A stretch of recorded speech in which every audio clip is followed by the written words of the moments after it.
Welcome to the channel, That's Danger. So let's talk about it. LeBron James breaks Kareem's all-time scoring record, and with all the chatter going around, apparently he's the new GOAT. Nah, hell nah.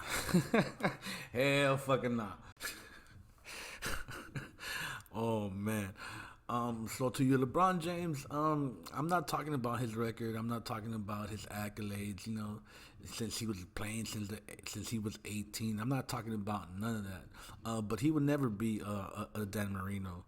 He would never be a Michael Jordan. He would never be a Tom Brady. He would never be a Kobe.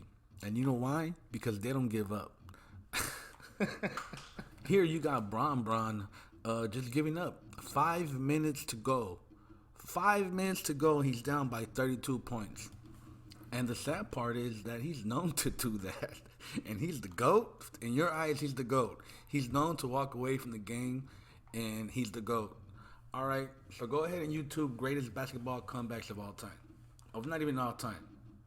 So now let's go ahead and click one. Do you remember the Reggie Miller one? The Indian Pacers, shit.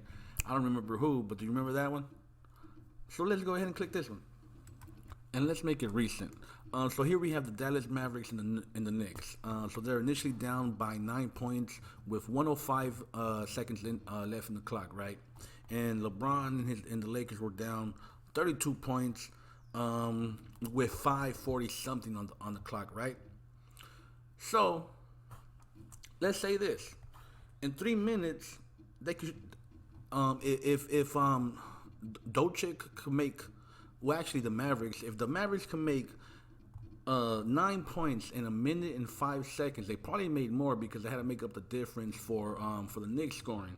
So if they can make 9 points in 1 minute with 5 seconds, in 1 minute and 5 seconds, the Lakers should have made 27 points.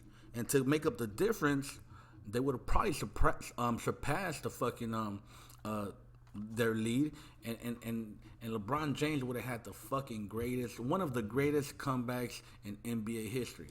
But nope, he didn't. Why? Because he gave up. You're not the GOAT when you give up. You don't give up when you're the GOAT. I'm just saying, like, you know what I mean? Look at this shit. With 8.3 seconds left, 113 to 112. All right, how you do that?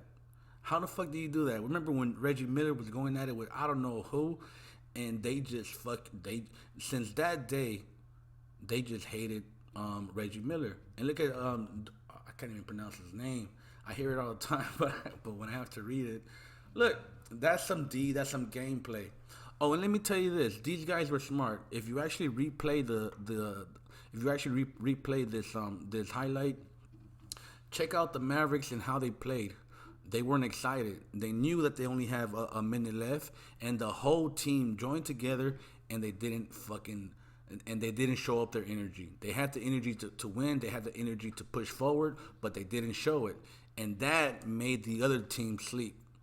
The Mavericks made the New York Knicks sleep on their fucking energy, and how they put them to sleep? By not showing it.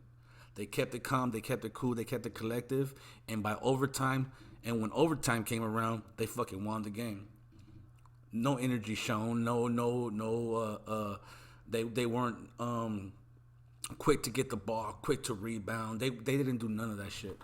And with that, like, subscribe, and comment. Definitely comment. I really want to hear your shit. Oh yeah.